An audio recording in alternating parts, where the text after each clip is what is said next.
Welcome to WagerTalk Sweet 16 version. We've got a great panel for you on this particular afternoon, and we're going to talk about a few of the Sweet 16 games, about 6 of those, plus a couple of featured games, including you-know-who's favorite team who's made it to the Sweet 16. You'll see her in just a minute. Loyola Chicago, Nevada. Let's kick off this particular region. A lot of 1.5s out there after Nevada had been as high as a 2.5-point favorite in this particular matchup over the Mo Valley entry. And the Wolfpack, Marco, my gosh, they've played 80 minutes of basketball thus far. I guess 85 if you include the 5 minutes of OT against Texas. They've had 55 to 60 minutes where they haven't been in the game.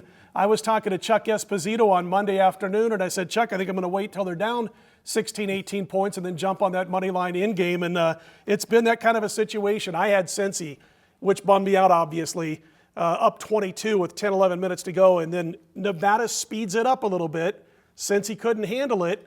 Musk gets his team going, and all of a sudden they're hitting shots from all over the floor, take over the game, go on to win the game late. Your thoughts on this particular matchup against an underrated Loyola Chicago team who even I underrated coming into this particular tournament? Yeah, I like this Loyola team, and this is a team that, to me, even though they had the gaudy record that they had, flew under the radar all season because they're in the Missouri Valley Conference. They made the move this year after Wichita State left, and once Wichita State left the Missouri Valley Conference, it's like the conference lost all of its credibility. Nobody really looked at that conference, but this is a team that really is a complete team. They're number 3 in the country shooting the basketball. They're hitting 50.6% of their shots from the field, and defensively they're number 22 in the nation. So they're legit, and you got to look at Nevada. A lot of times when a team pulls out wins the way they did the last 2 games, and let's not forget, they trailed Texas that whole game too and sent it into overtime. That can, spark a team onto a run. But at some point, you got to wonder how much is left in the tank. Coming from 22 down, they had to expend a lot of energy in that game. Of course, fortunately for them, it was the second game of the week and not, going from Friday to Sunday after a game like that. So they've got a couple extra days to recuperate. But I like this Loyola team. I think they can get the job done. Nice story with them, too, with the sister on the sideline, the nun that follows the team around, actually sends all of the players emails after the games, critiques the game. It's a good story. I like Loyola. I still get the shakes when I see sisters from my younger days when you get wrapped on the knuckles with rulers and things like that, but she seems to be pretty cool about things. I'm going to go to the numbers, guys, for just a second, and I'm talking to you, Preston, because I've seen a lot of places, a lot of sites that have power ratings, that use power ratings. I do myself. I know you do also.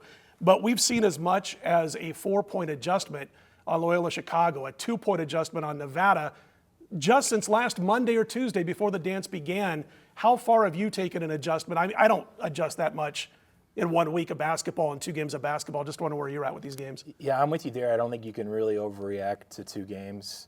And if you do, I think a lot of times it'll end up biting you. So I haven't adjusted either too much, probably equally anyways. I did adjust Loyola more after the Tennessee game just because it closed much lower than I had that one. And I actually bet Tennessee. I had money on -5, and it closed 4.5, so I was wrong there, and I thought it was a line that should have been closer to 7. So they won me there, and I think my number is actually like right at 1, where Nevada -1's a true line. So there isn't really anything, I think, as far as an advantage of the numbers betting this. The only thing I think maybe worth mentioning is that Nevada down low, I mean, they were facing a Cincinnati team that was way more athletic and bigger inside. Same with Texas, especially when Bamba was playing, at least for the 39 minutes or whatever it ended up being. And they were able to get by that.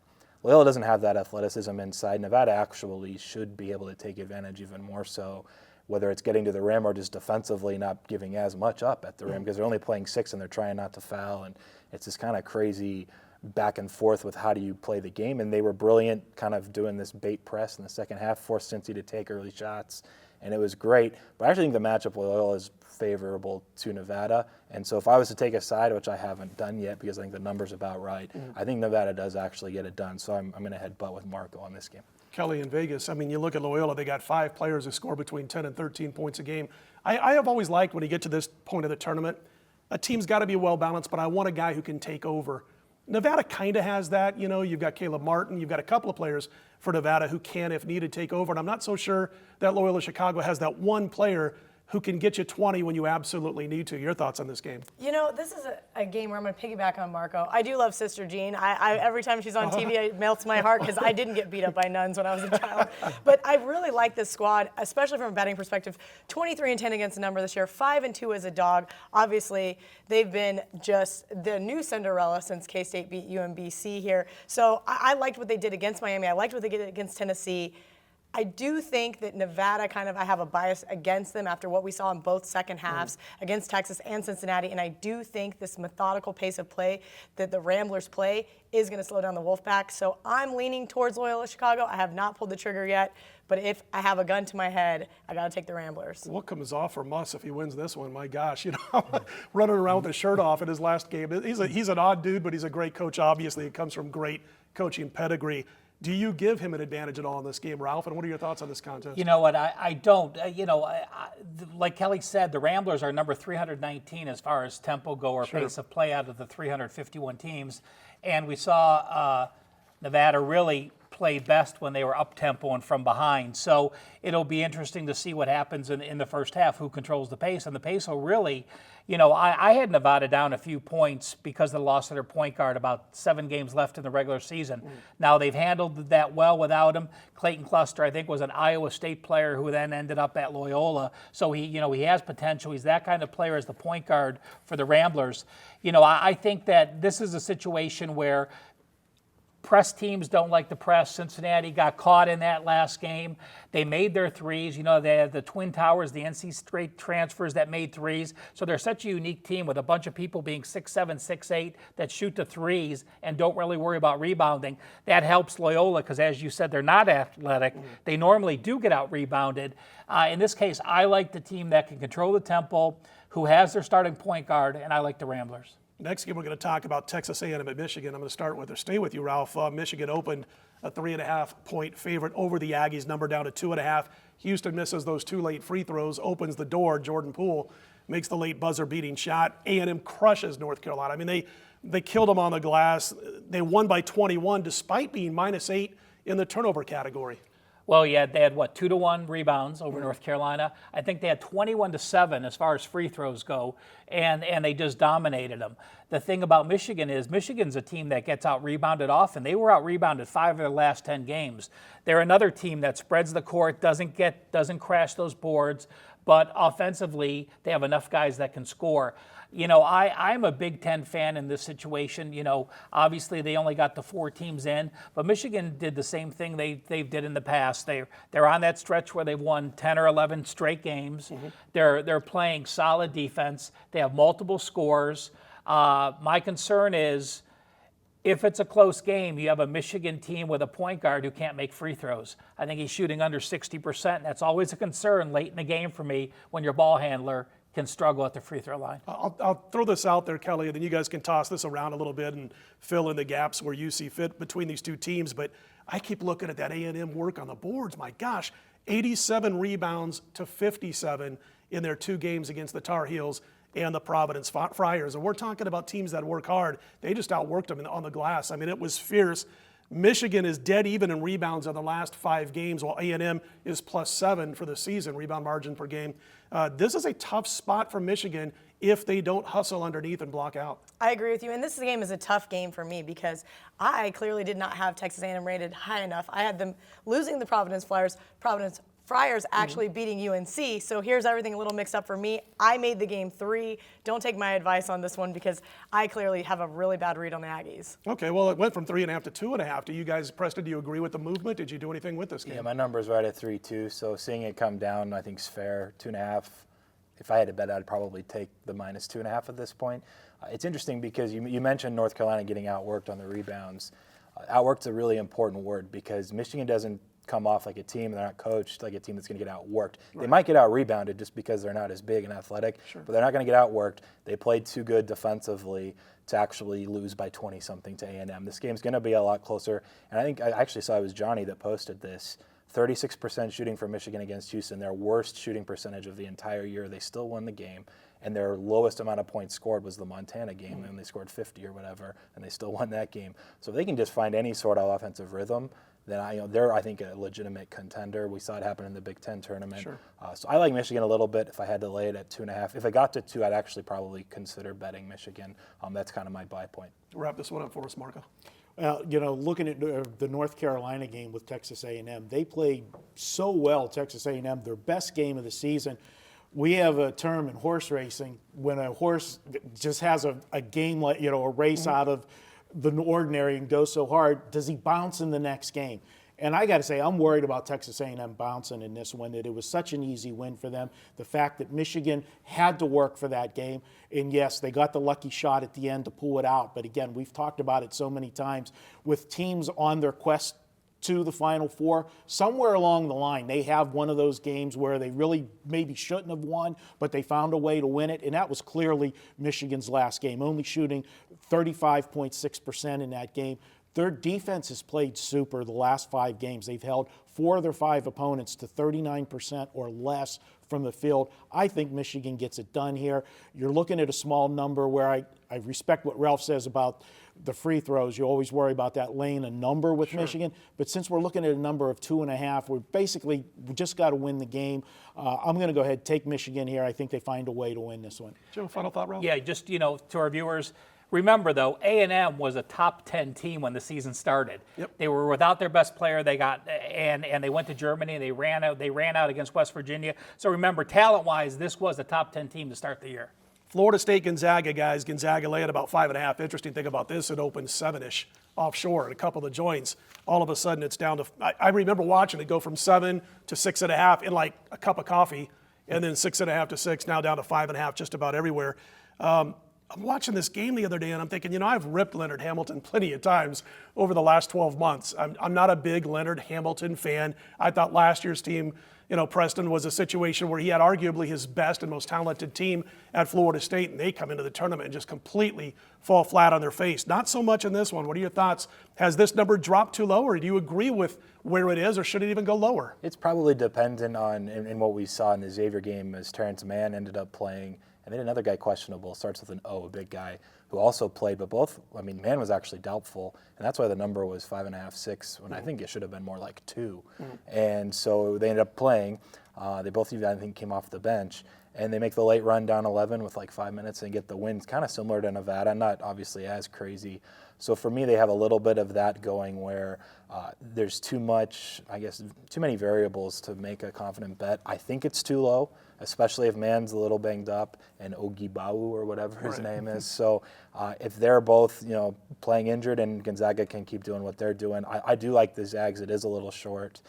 But, if they did for 5 minutes against Xavier, then they can beat anybody. So it's one I'm staying away. I think there's just too much variance to really We attack call him the it. Big O in my circles. We just Big keep O, it there you simple. go. That's the way to do it. Marco, he suggests this restaurant to me the other day. He goes, you got to try North Italia. Now, I'm not big into chain restaurants, or restaurant chains, but we checked out the Big O. We checked out North Italia. We were watching the Big O on TV, and I'm sitting there, and we're having a great dinner. I got Gonzaga, and they're up 15-0. I'm like, oh, this is too cool, And so we're sitting, and next thing I know, I'm trailing with Gonzaga in the second half at one point. But they go on to win the game, to get the cover, Marco, against the Buckeyes. Not that it matters now or this year's Big Dance in general, but I thought Gonzaga was underseeded for this particular Big Dance. I can agree with you, and I think the line movement that we're seeing here is an overreaction from the public watching those first 2 games. They only got by UNC Greensboro by 4 points, okay? Looked a little rusty. Yeah, they played, and they had that blowout win over BYU in the championship game here in Vegas, and then they had to sit for a while. And the fact that they didn't have to face their nemesis in the championship game, St. Mary's, I think they were sitting around, and the phrase I like to do, they were all fat and sassy, and they took Greensboro for granted. And then the worst thing was getting out to that quick lead against Ohio State. I think they got themselves lulled into a false sense of security. Ohio State came out in the second half, closed the gap right away. I think it was an 11-point game at halftime, 10 or 11 points. And then they went behind. But what they showed me in that game, most teams, once they lost the lead like they did late in the game under the 5-minute mark, they're not coming back and winning the game, let alone cover it. They came all the way, they came all the way back, took the lead, regained the lead, and built it back up to 10 late, and then closed at 6. I think the public's overreacted. I think they've drew this line down to the point where I will get involved. I was on Gonzaga with you in that game, and I was sweating. The final 5 minutes of that game felt like 5 years to me. Marco and I are texting each other back and forth about this great appetizer and dinner that me and the people I'm with were eating at North Italia because it was so easy to start the game in the first half. And next thing I know, we're both sweating bullets with Gonzaga down the end. The text kind of changed. They kind of ended there for a while. Yeah, you went MIA there for a while. I didn't know if you were on to the dessert or you had a heart attack at the end of the Gonzaga game. But I like them here. I think the line's too short. I've got them winning by 9. This whole game I'll be involved in. Josh Perkins, terrific disher, Ralph. And while he talked about Hatchimer, the game that he had also in that particular contest, if Norville, who played well the other day, if he has another big game, it's going to be tough on the Noles. I like Gonzaga, clearly. You talked about underseeding. You know, Ken Palm, who everyone looks at Ken Palm's numbers and respects him. Gonzaga was seeded higher than 2 number 1 seeds. You know, so you could say they should have been a 1 or 2 seed as far as Ken Palm's rating goes. Sure. And then you look at what Florida State did. You know, they went on a 25-9 run when one of Xavier's best players, JPM, went out. Right. And that's how they made their number. Gonzaga's too deep to do that. Been there, done that. I like the Zags. All those turnovers for Xavier really cost him that one, Kelly. And now you got a situation where I got to ask you, are you part of the move down? The little tiny adjustment, of course, at Vegas, it opened up 5.5. Did you jump in early, or is this a particular game where you think the favorites, you know, the way to go in this one? So this game's a little tough for me. I made, like you said, there was a couple of 1 seeds that Ken Palm had said we're not 1 seeds, and I'm sitting there arguing with people on Twitter. Xavier was one of those. Kansas was the other. So we'll call it a 50-50 split right there. But, you know, FSU, that's what everybody remembers. What have you done for me lately is what the general public remembers. And they remember FSU beating a 1 seed Xavier. So I'm looking at it going, okay, I got to make a decision here. On the other hand, I have the Zags, who are my national championship in my bracket with all my buddies, big money pool I'm excited about, but they have been so disappointing betting. Like you said, they did cover against Ohio State. I also was sweating that, ready to just lose it all because I was like, this is insane. What kind of basketball are you guys playing right now against the Buckeyes? So this is a tough one. I am leaning towards laying the chalk. I get it. The Zags have a top 15 offense, top 15 defense. But right now, covering only 6 of your last 16 games has me going, okay, guys, like, are we going to put our foot on the gas and actually play this game? Can you win this game by 7? Actually, you only need to win it by 6, but I'd really like to see a little cushion there. I'm getting a little high-strung this March Madness. Not many of those covers, though. I mean, they failed to cover 14 of 20, but they're laying 20-some points in the conference play. I mean, a little different laying single digits. And I'm just a little biased against Leonard Hamilton because I know Matt Holt had about 40,000 tickets around town on Florida State last year, and I had a few, and I'll never forget, it was like late January, and Holt texts me and he goes, they still got, I'm not going to say the place it was, but it's not the sharpest place, they still got 100-1 over there. And I don't have an account of that particular place, not real far from my house, so that'll give you an idea of where I went. And jumped in the car, ran over there. The sportsbook director, he goes, so what do you think? Florida State 100-1 in late January. I go, let me tell you after I make the play. Made the play, and he goes, oh, I see what you think. And I go, yeah. I go, it's basically down to 40-1 just about everywhere else, and you guys got it 100-1. They immediately brought it down to like 70-1, and he got the last laugh though, Marco. Yeah. Just to add to Sunday's game with Florida State, that was the revenge game for Florida State. It was Xavier that knocked them out of the tournament last year, and they knocked them out with a knockout punch. They beat them by like 25 points. It was a blowout from start to finish because unfortunately I remember being on the other side in that game last year. Good stuff, guys. Don't forget, you can save $10 on any package at WagerTalk. Use the coupon code SWEET10. If you like what you see, of course, on this particular video, any of the videos we do, all you got to do is click on that thumbs up button and, of course, subscribe to the YouTube channel. Tell all your buddies about it, your family, and let them tune in also. We're going to come back and talk a single game in just a minute. We're going to talk K-State, Kentucky. Everybody had K-State in the Sweet 16, right? Stick around for that and more. We are WagerTalk TV.